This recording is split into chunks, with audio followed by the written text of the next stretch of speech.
Hey everyone, welcome to part 8 and hopefully,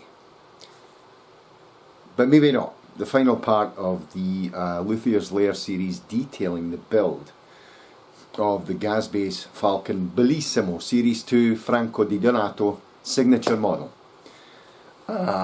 Finishing touches, electronics, everything to come.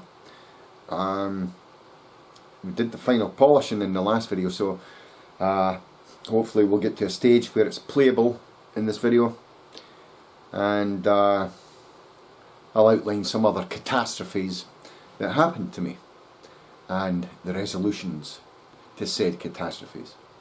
Anyway, without much further ado, let's get on with it. I'm dying to shave this thing off, actually to trim it down a bit. I look like I've got a Jimmy Hill, Bruce Forsyth, Jay Leno chin right now. So let's get going. Come on, come on, come on. Okay, all electronics are done and fitted. I'm just covering the LED wires here, the neck pocket, trying to protect the finish as much as I can. There's fingerprints all over the base now, but never mind. Okay, let's test the electronics. I'm going to turn everything down. Everything. Now I'm going to plug it in. This is still loose. Okay. I'm going to switch my crap bass amp on. Okay. Now I am going to use something metallic very carefully to tap the pickups. I'm going to back pick up, put the volume up, put the bass up to the middle up to the middle, and the treble up to the middle. I'm going to tap the back pickup. Yeehaw! It works. Now I'll tap the neck pickup and I get nothing. So I'm going to turn to the neck pickup.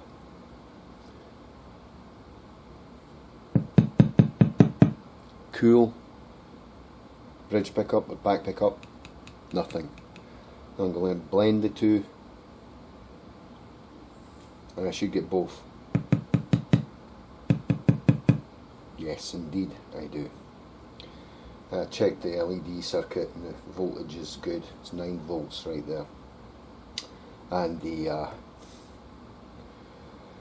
LED driver circuit is installed. So the circuits are working. Cool. Now I can go fit the bridge. So let's go and do that. Okay, keeping the finish well protected here.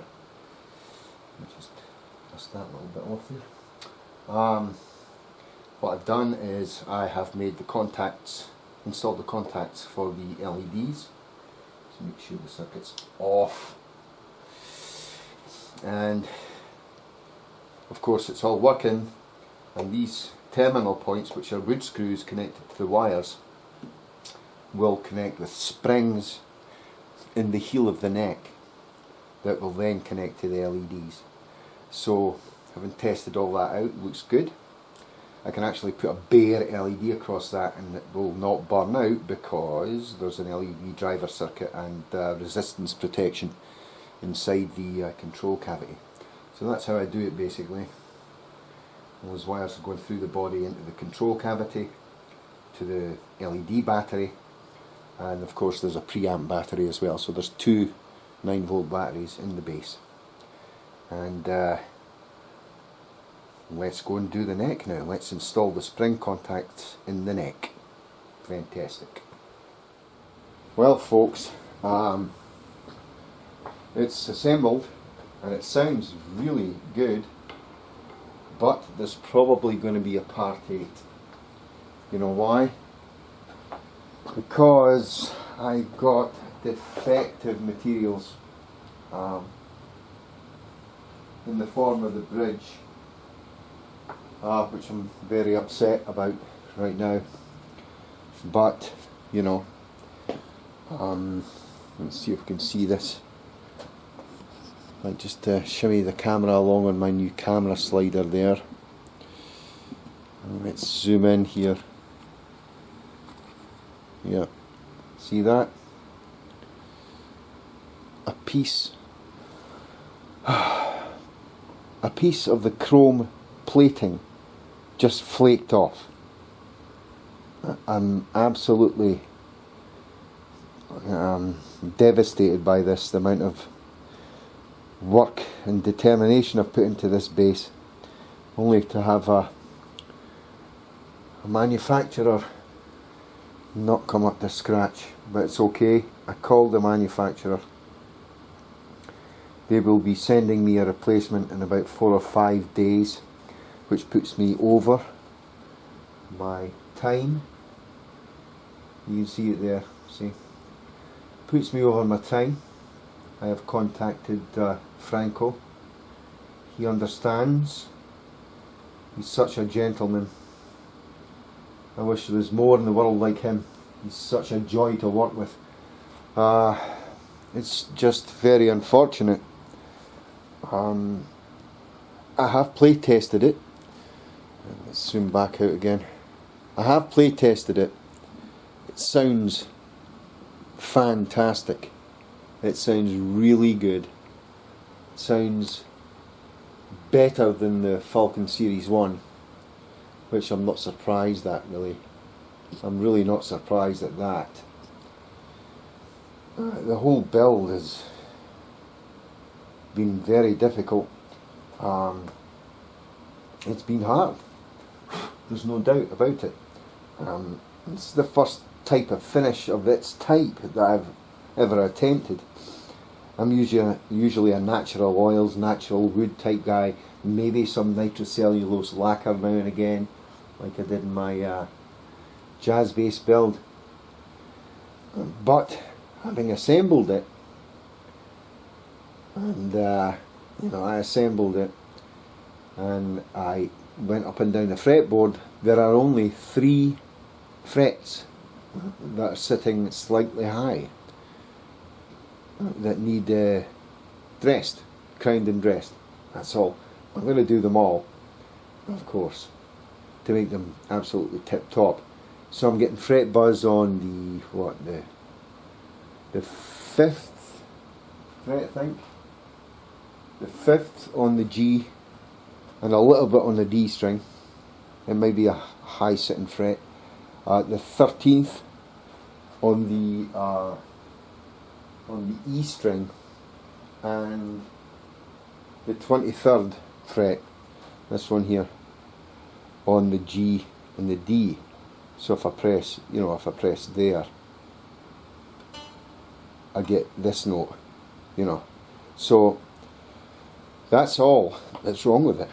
The neck is perfect in structure. I was kind of worried about that because, it being a very thin neck and a weird profile for speed. The bend well works perfectly.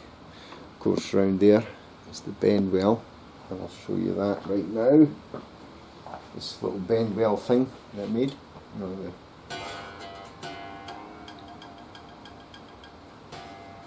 That works great.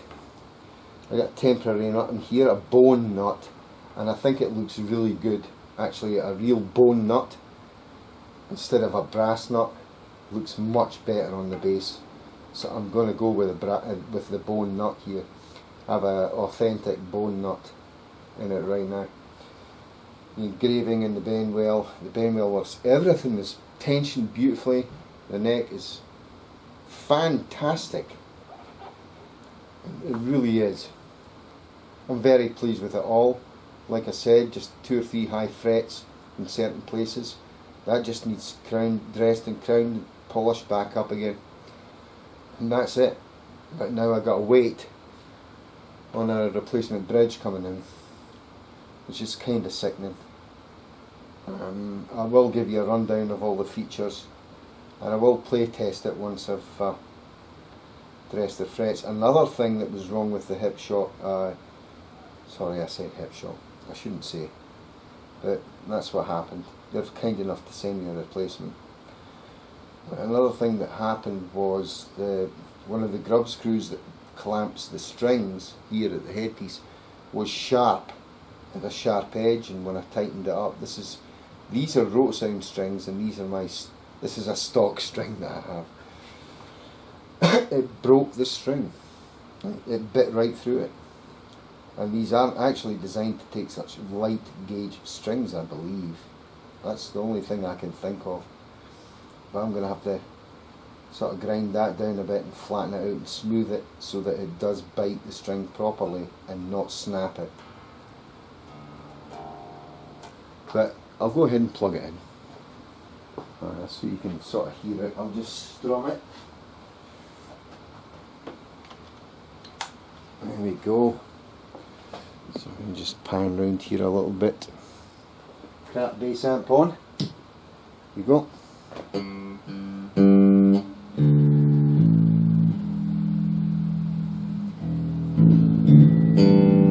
I might round off the fretboard here, although I really like it extending back like that.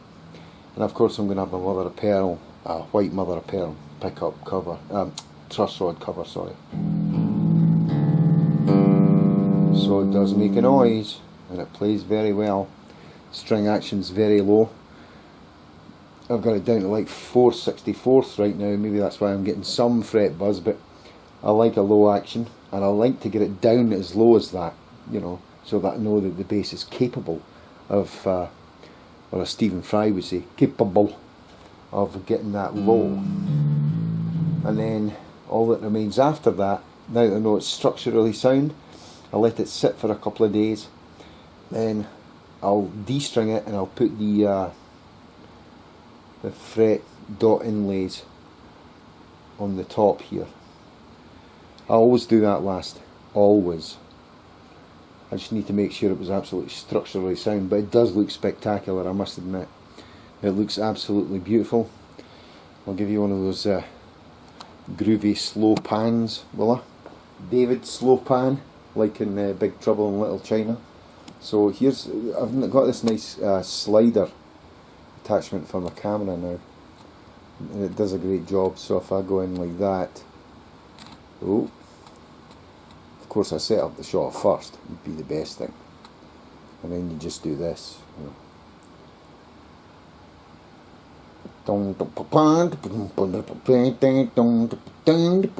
You know, some sort of porn music playing in the background. Just joking. You know, and you slide back, or you can go whoop, whoop, whoop. Let's see how smooth that is. It's pretty good, right? I should have motorised one. I might put a motor circuit on this. It's just going to add to the weight though. But it looks really nice. Everything turned out really, really better than expected. Of course, it's still got my grubby paw prints all over it. Hasn't been properly cleaned yet, as you can see. But that's the tale of my woes. It is very annoying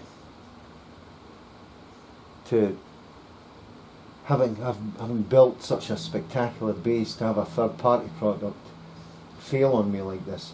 That's never happened to me before, especially with such an esteemed aftermarket supplier.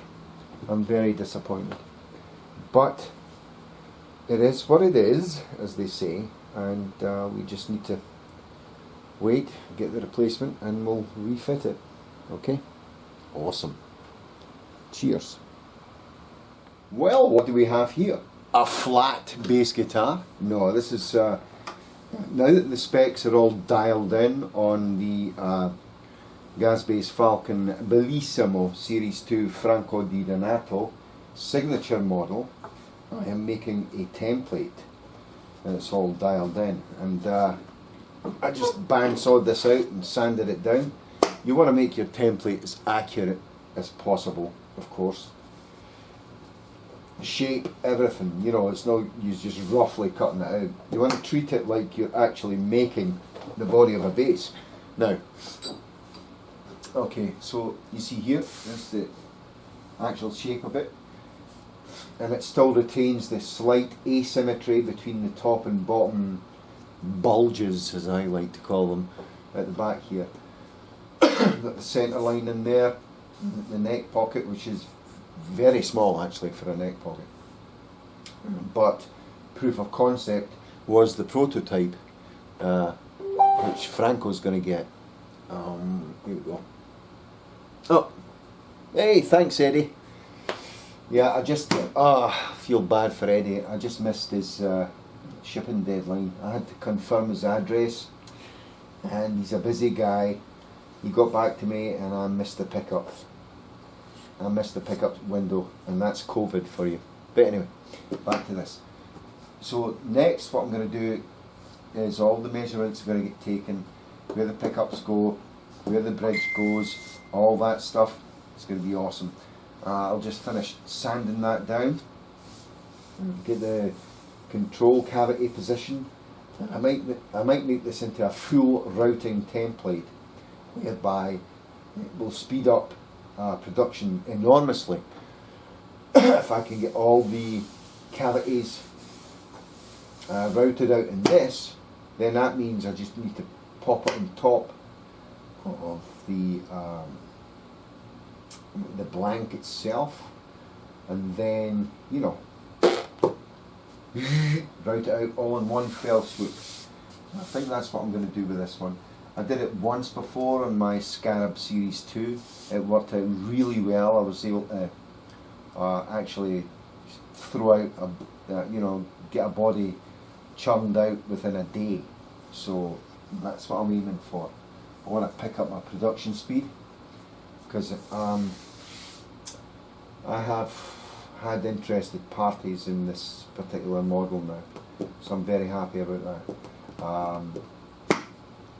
Any finish you like, really, except for a white burst. I really like the pearlescent type paints. They're beautiful. Does remind me of early John Diggins work. Absolutely beautiful, and we'll go from there. So that's what that's going to be. That's our template for the next Falcon Series 2 Bellissimo Franco di Donato signature model, and this will go into production. Awesome. So after the little bridge debacle, Hip Shop came through for me like champs. That's why I like them so much, why I've used their products for years, and I now have this. Ooh, shiny. And new bridge, with the proper stuff on it, everything. And I took the plastic protective covering off the pickups so I can polish them up. Plastic protective covering off the mother of pearl, everything. I drilled access holes for the pickup screws in there, so that you don't need to take the covers on and off and strip the wood out and stuff like that. So all looking good now. Just need to reassemble it and keep it under tension for a couple of days. Once I'm pleased that it's keeping tension and everything's mechanically sound, I can ship it out to Franco. That's the plan anyway. And there's just a couple of touch-ups I did on the neck that were suspicious, so I did some little touch-up work on the neck. I need to wait for that to dry, attach the neck back again, and we're good to go. We will be good to go. So looking beautiful, isn't it? Looking very nice. Quite happy. Awesome.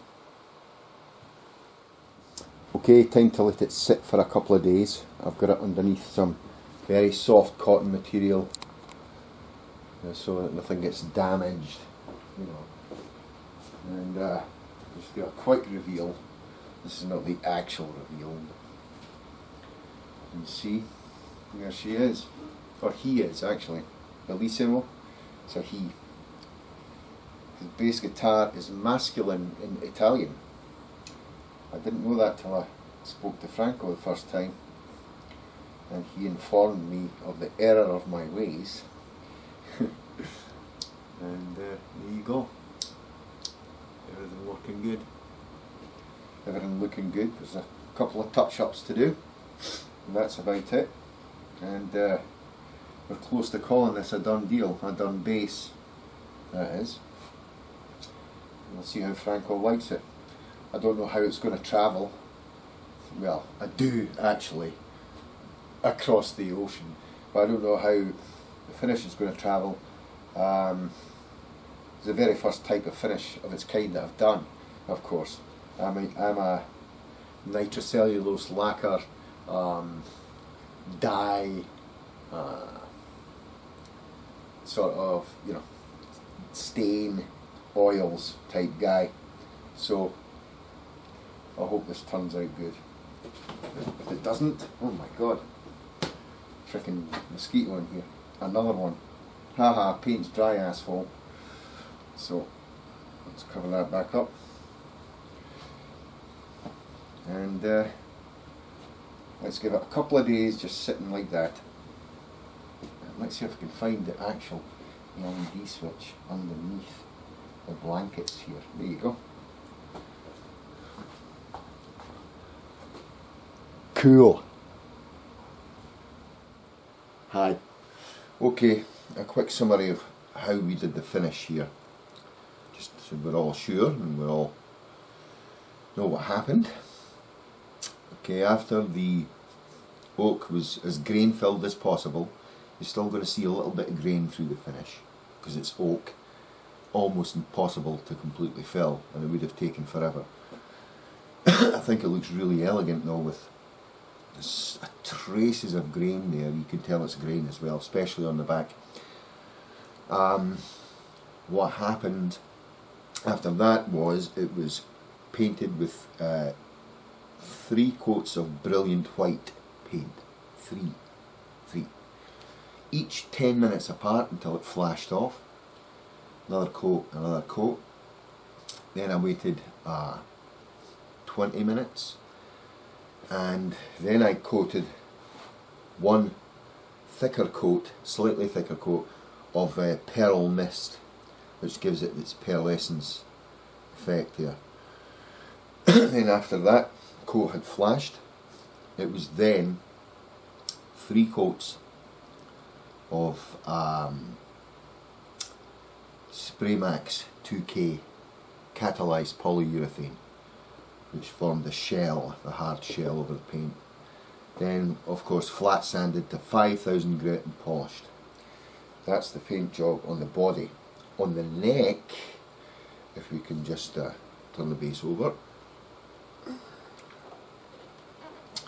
the neck got a little different treatment. You can maybe see the effect of the neck.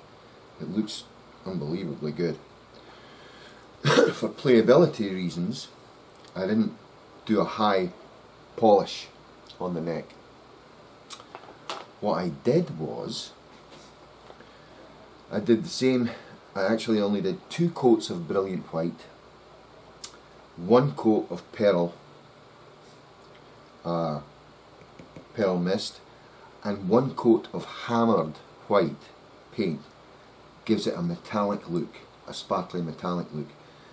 Then it was flat sanded to 2000 grit just, and then a different polyurethane used. It was a I think it's a 2X polyurethane by Rust-Oleum, which only takes like 48 to 72 hours to dry, and then about a week to cure. Very nice effect. You get the sort of hammer effect on there, and the neck feels very fast and quick to play. It's not sticky or anything at all.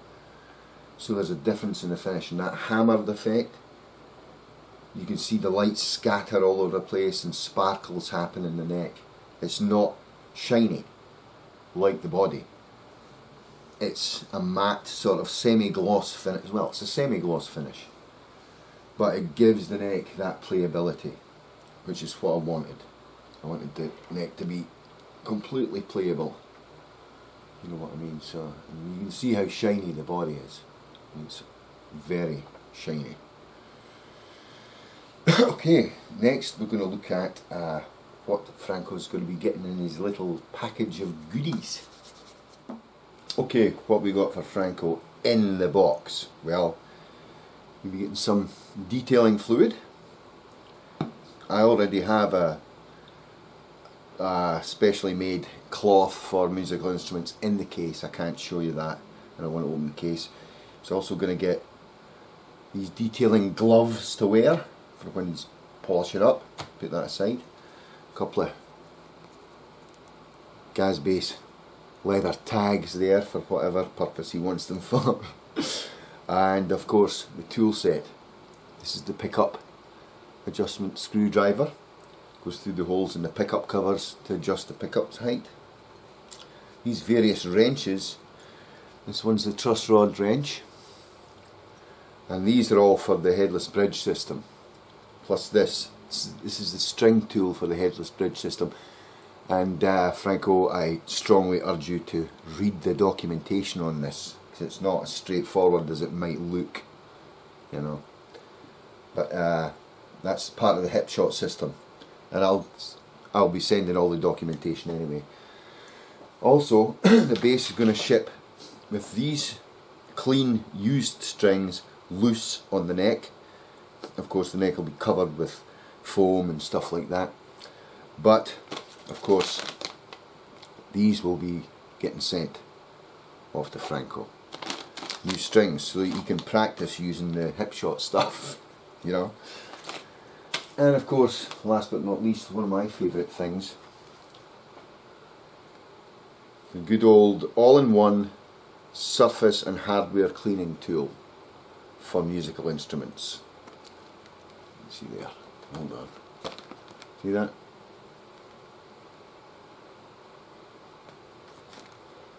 Awesome.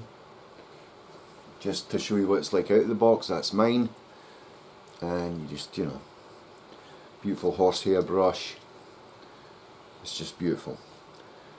So that's the goodies he's getting in the box. Awesome.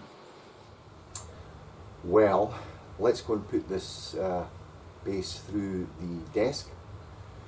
My rather noisy Behringer desk. It's getting old, as am I. But you know, time stops for no man, and or no person, sorry. Oops. And let's have a play at it through the desk.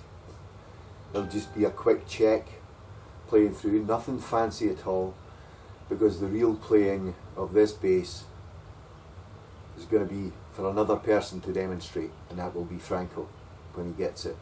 So let's go and check it out, make sure everything's okay on it. This way.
that's it. All done. The bass will be packed up now, and I'll take photographs and stuff of the packing, everything, and it will be on its way to Italia, to my very good friend Franco Di Donato. This has been probably the most roller coastery build I've ever done, because one, it was a complete prototype. It's the first of its kind, so it is a prototype bass, and there's a lot of things I could have done more efficiently, maybe better. I've written down all the procedures that I did and corrected the ones that I think needed corrected, so that it puts me in good stead for making this model in the future, which is what I plan to do.